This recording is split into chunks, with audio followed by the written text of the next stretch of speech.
Perkembangan eh, kejadian atau peristiwa perceraian antara Baim Wong dan Paula Van Hoven di mediasi ketiga ini sepertinya ya aromanya ada aroma rujuk sepertinya akan baik-baik saja, karena memang kalau ditanya Baim Wong mengatakan bahwa dari awal pengennya damai ya.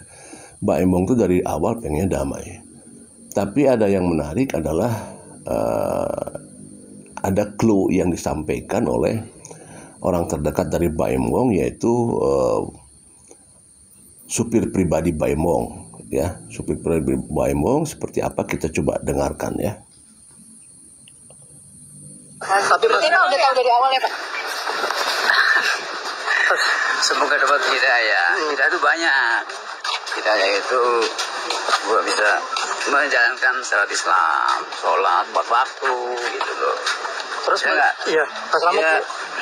Melihat kondisi Baim sekarang seperti apa Pak Slamet? Sehat, alhamdulillah. Memberikan jangan apa dukungan untuk supportnya Baim. Ya supportnya yang penting dapat itu aja, hidayah, petunjuk. Mana yang terbaik kan yang nentuin dia sendiri. Kalau saya nggak bisa. Yang penting hidayah. Kita doain aja.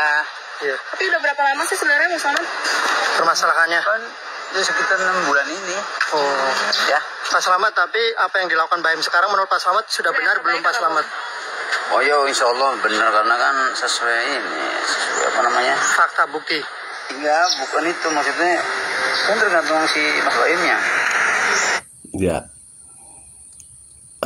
Pada saat ditanya apakah benar apa yang dilakukan oleh Baim, bukan itu, tapi yang penting adalah Baimnya.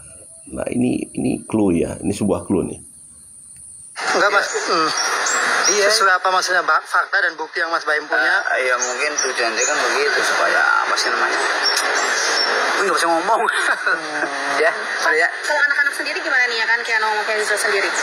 Ya nanti kan ada ininya, aturannya mungkin dari pemerintah. Bagaimana caranya nggak tahu. Iya, putusan pengadilan. Pak Slamet, tapi Pak Slamet mengenal sosok N ini seperti apa orangnya? Kan sering ketemu Pak Slamet. Mas Baim. Ya, si N. Yang dikabarkan selingkuhannya itu. Oh nggak tahu. Tapi pernah ketemu lihat? Ya kan ngeliat sepintas, tapi kan nggak tahu seluk-beluknya.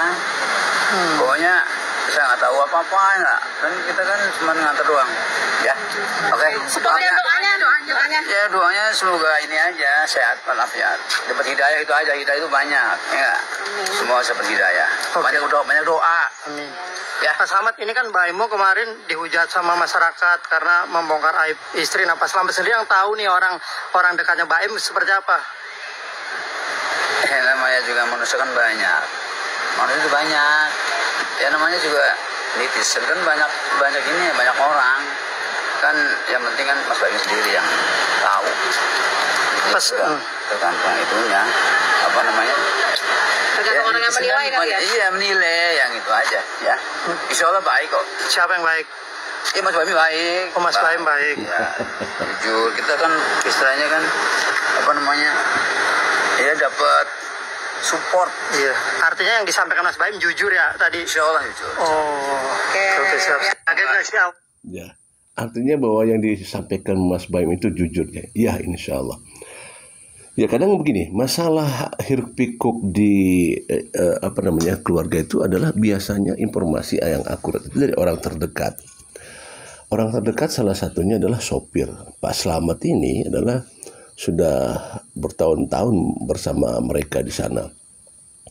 Karena ini kan Mas Slamet ini adalah Pak Slamet ini adalah laki-laki dan Baim Wong laki-laki. Biasanya mereka kalau laki-laki sama laki-laki dia akan lebih ya cenderung kepada atau mendukung kepada pihak laki-laki, itu kan seperti itu. Nah, apa yang disampaikan oleh Pak Slamet tadi yang di akhir kata bahwa apakah Baim sudah jujur, dan katakan insya Allah iya sudah jujur dan baik gitu.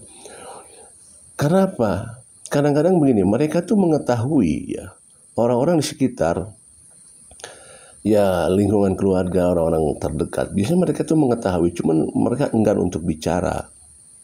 apa yang terjadi, karena mereka melihatnya apa? Ya kita sebagai manusia, sebagai orang-orang yang normal, pasti punya keinginan untuk supaya mereka tuh rujuk ya, supaya mereka itu bisa kembali lagi seperti semula. Itu harapannya. Karena memang di kasus ini, kalau misalkan segala suatu hal yang disampaikan, maka itu harus ada pembuktian. Kalau misalkan dikatakan bahwa Paula Van Hoven itu selingkuh, maka pembuktian itu harus dibuktikan dengan data-data dan bukti-bukti yang akurat. Apakah bukti-bukti nanti yang akan disampaikan oleh Baim Wong tentang masalah ada perselingkuhan, apakah memang buktinya memang sudah kuat? Karena apa? Karena kalau masih kata-katanya, ini susah untuk bisa dibuktikan di persidangan nanti. Tetapi bahwa ada suara-suara atau rekaman-rekaman yang mengatakan bahwa ya ini kesalahan saya kata Paula. Tetapi kan sekali lagi itu sebuah bentuk pernyataan. Sekali lagi kalau misalkan ada pengetahuan yang menginformasikan bahwa inisial N ini selingkuh dengan Paula, ini harus dibuktikan ya, dibuktikan dengan sebuah data. Tidak bisa hanya katanya-katanya.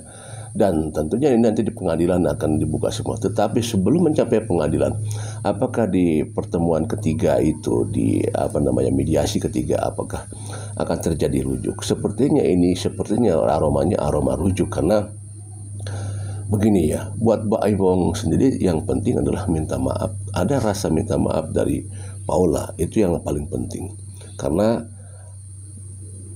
apakah di sana terbukti bahwa perselingkuhan itu terjadi benar-benar apa tidak, kan itu permasalahannya, ya kan?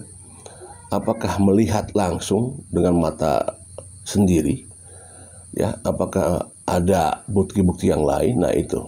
Dan tapi dari permasalahan itu semua yang penting adalah ada rasa minta maaf dari Paulanya sendiri. Kalau misalkan ada kata maaf, barangkali bisa terenyuh hatinya Baim Wong juga. Karena yang paling dipentingkan adalah anaknya. Bagaimana masa depan anaknya yang masih kecil kalau misalkan harus menerima kenyataan seperti ini. Tentu ini yang akan menjadikan pertimbangan Baim Wong untuk tetap dalam keputusannya untuk tetap berpisah. Apakah nanti akan berpisah ataukah rujuk? Sepertinya ini ke arahnya adalah ke arah rujuk. Sepertinya ya, roman-romannya ke arah rujuk. Ya alhamdulillah kalau memang demikian. Karena manusia tidak ada yang sempurna. Ya, manusia itu tempatnya salah dan hilap. Pada saat ada kesalahan dan kehilapan sebesar apapun, ya alangkah baiknya yang bisa memaafkan. Karena Tuhan aja maha pemaaf. Tuhan aja maha pemaaf, ya. Apalagi masa manusia tidak bisa memaafkan. Asal yang penting adalah tidak melakukan yang kedua kalinya. Itulah yang penting sebenarnya. Mudah-mudahan hasil daripada mediasi kemarin sudah menghasilkan, mudah-mudahan bisa rujuk dan bersatu kembali mereka. Itu yang harapan kita semua. Assalamualaikum warahmatullahi wabarakatuh.